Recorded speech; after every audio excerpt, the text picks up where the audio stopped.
पंतप्रधानांच्या समोर मराठवाड्यातल्या जे मराठी आहेत त्यांच्या संदर्भात 13 ऑक्टोबर रोजी आम्ही एक याचिका केली होती। 13 ऑक्टोबर 2023ला ही याचिका माननीय पंतप्रधान कार्यालयात फाईल झाली। त्यानंतर तात्काळ माननीय पंतप्रधान कार्यालयाने यावर कॉग्निझन्स घेऊन म्हणजे त्याचा गांभीर्याने विचार करून 17 ऑक्टोबर रोजी योग्य ते कारवाईसाठी माननीय महाराष्ट्र शासन मुख्य सचिव यांना पत्र पाठवलं आणि तात्काळ कारवाई करण्यासाठी म्हणजेच योग्य ती कारवाई करण्यासाठी माननीय मुख्य सचिव यांना निर्देशित केलं। त्याचबरोबर त्यांनी असंही सांगितलं की जे पिटिशनर आहे त्यांनासुद्धा इन्फॉर्म करा तुमचा रिप्लाय माननीय महाराष्ट्र शासन मुख्य सचिव त्याचबरोबर आरक्षण जे विभाग आहे महाराष्ट्र शासनाचा सामान्य प्रशासन विभागातला त्यात रिझर्वेशन पॉलिसी सेक्रेटरी यांनी त्यात गांभीर्याने दखल घेऊन ते प्रोसीड केला आणि 6 नोव्हेंबर रोजी आम्हाला एक मॅसेज आला आणि त्यात ती केस नंबर आम्हाला बघायला मिळाली आणि त्यानंतर ती प्रोसिजर फास्ट झाली। आता महाराष्ट्र शासन यावर कारवाई करत आहेत। महाराष्ट्र शासनाचं स्टेटस आहे सध्याचं ते प्रगतीपथावर आहे। ही याचिका माननीय पंतप्रधानांनी तात्काळ निर्णय घेऊन मुख्य सचिव यांना पाठवली आणि पंतप्रधानांनी यावर लक्ष दिलं हे बघणं महत्त्वाचं ठरतं। मराठवाड्यातले मराठा समाज हा निजाम काळात तो ओबीसीमध्ये होता, यावर आम्ही जास्त फोकस करून माननीय पंतप्रधानाच्या याचिकेत म्हटलं होतं।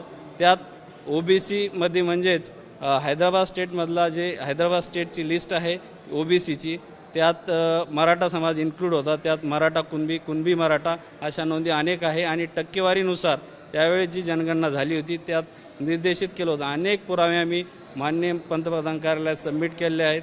अनेक दस्तऐवज आहेत, गॅजेटर्स आहेत आणि इंग्रज काळातल्या अधिकाऱ्यांनी जे सर्वे केलेले आहेत ते सुद्धा जोडलेले आहेत आणि हैदराबाद स्टेटमधल्या जे निजाम स्टेट होतं पूर्वी त्यांनी जे गॅजेटर पब्लिश केले होते हैदराबाद स्टेटचे ते सुद्धा आम्ही जोडलेले आहेत। त्या टक्केवारीनिशी कुणबी मराठा कुणबी अशा अनेक नोंदी मराठवाड्यातल्या सर्व जिल्ह्यामध्ये म्हणजेच त्यावेळेस मराठवाडा हा आताचे जे 8 जिल्हे आहे ते 8 जिल्हे पूर्वी 5 जिल्हे होते त्या 5ही जिल्ह्याचा डेटा आम्ही माननीय पंतप्रधान कार्यालयाला सबमिट केलेला आहे।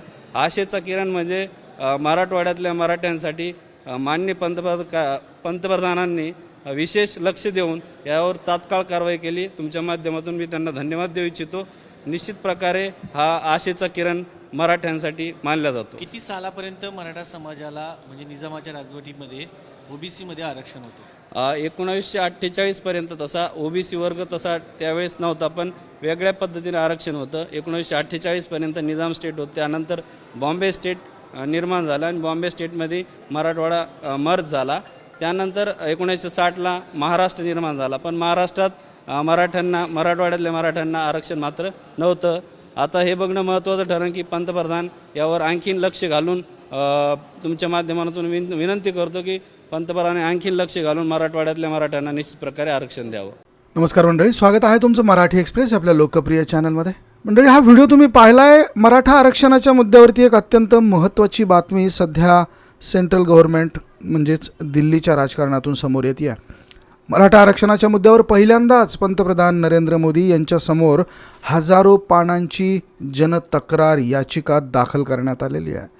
महाराष्ट्रात मराठा जातीचा ओबीसी प्रवर्गात समावेश करावा अशा आशयाची मागणी असलेली याचिका महाराष्ट्र बार असोसिएशनमार्फत दाखल करण्यात आली आहे। ही याचिका पंतप्रधान कार्यालयाच्या तक्रार निवारण कक्षात सुपूर्द करण्यात आली आहे आणि महाराष्ट्र बार असोसिएशनचे अध्यक्ष आणि सर्वोच्च न्यायालयातील वकील डॉक्टर राज पाटील या याचिकेबद्दल बोलताना ह्या सगळ्या गोष्टी म्हणालेल्या आहेत। ते म्हणालेले आहेत की संपूर्ण महाराष्ट्र राज्यात मराठा जातीचा ओबीसी प्रवर्गात समावेश करावा। मराठा समाजाचा ओबीसी प्रवर्गात समावेश करून ओबीसी केंद्र यादीत समाविष्ट करण्याचे निर्देश राष्ट्रीय मागास आयोगाला द्यावेत। राज्य आणि केंद्र सरकारच्या सेवांमधील लाभ घेण्यासाठी महाराष्ट्र राज्यातील मराठा जातीची उच्च आणि व्यावसायिक शिक्षणाची टक्केवारी दरडोई उत्पन्न यासंबंधीची आकडेवारी सादर करण्याच्या सूचना देण्यात याव्यात आणि असं या याचिकेमध्ये नमूद करण्यात आलेलं आहे। अनेक महत्त्वाचे पुरावे गोळा करून या याचिकेत समाविष्ट करण्यात आलेले आहेत। तसेच मराठ्यांना ओबीसी कुणब्यांमध्ये सामील होणं आता सोपं जाईल असं बोललं जात आहे आणि त्याचे तपशीलवार वर्णन देखील या याचिकेत करण्यात आलेले आहेत। मराठा कुणबी मराठा यांचा ओबीसी यादीचा तपशील देखील सोबत जोडण्यात आल्याचं त्यांनी सांगितलेलं आहे. महाराष्ट्र राज्य सरकारने यापूर्वीच विदर्भातील मराठा समाजाला ओबीसीमध्ये कुणबी म्हणून आरक्षण लागू केलेलं आहे. यासोबतच तेलंगणा, कर्नाटक, तामिळनाडू या राज्यामध्ये देखील आरक्षण आहे.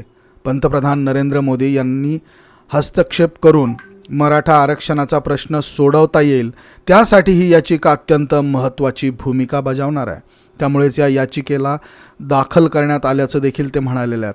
डॉक्टर राज पाटील, डी शिवा रामी रेड्डी, विजय खामकर यांच्यामार्फत ही जनतक्रार याचिका दाखल करण्यात आली आहे. मंडळी, अत्यंत महत्त्वाचा हा मुद्दा सध्या समोर आलेला आहे महाराष्ट्रामध्ये आणि तसेच संपूर्ण मराठवाड्यात मराठा आरक्षणाच्या संदर्भात जो लढा सुरू आहे आणि मनोज जरांगे पाटील तसेच आता ओबीसींचा विरोध या सगळ्या गोष्टींच्या पार्श्वभूमीवर महाराष्ट्राचं आता दिल्लीच्या केंद्रीय राजकारणामध्ये, केंद्रीय कार्यालयांमध्ये या सगळ्या गोष्टींची आता नोंद करण्यात आलेली आहे. आणि महाराष्ट्र बार असोसिएशनचे अध्यक्ष आणि सर्वोच्च न्यायालयाचे वकील डॉक्टर राज पाटील यांनी ही माहिती आपल्याला दिलेली आहे. आपण ती माहिती घेतलेली आहे.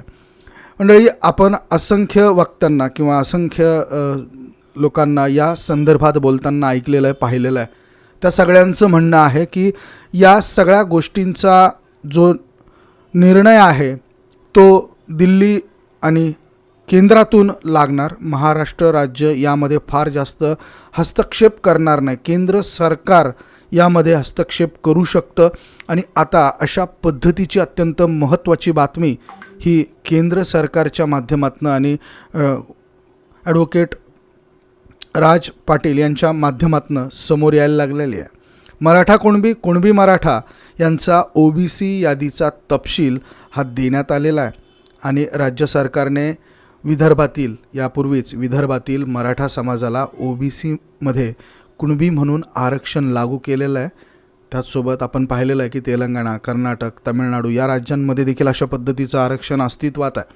आणि त्याचमुळे पंतप्रधान नरेंद्र मोदी यांनी या गोष्टीमध्ये हस्तक्षेप करावा अशा पद्धतीचं हे प्रकरण आज समोर आलेलं आहे. अत्यंत महत्त्वाचा हा मुद्दा आज आरक्षणाच्या संदर्भात पुढे आलेला आहे. आणि या मुद्द्यावरून आता निश्चितच एक चांगलं आणि कन्स्ट्रक्टिव्ह काहीतरी प्रकरण समोर येईल असं म्हणायला हरकत नाही. अशी ही बातमी तुमच्यापर्यंत आज पोहोचवत आहोत. मंडळी, ही बातमी तुम्हाला कशी वाटली आम्हाला कमेंट करून नक्की कळवा. आवडली असेल तर शेअर जरूर करा आणि आपल्या चॅनलला सबस्क्राईब करायला विसरू नका. धन्यवाद.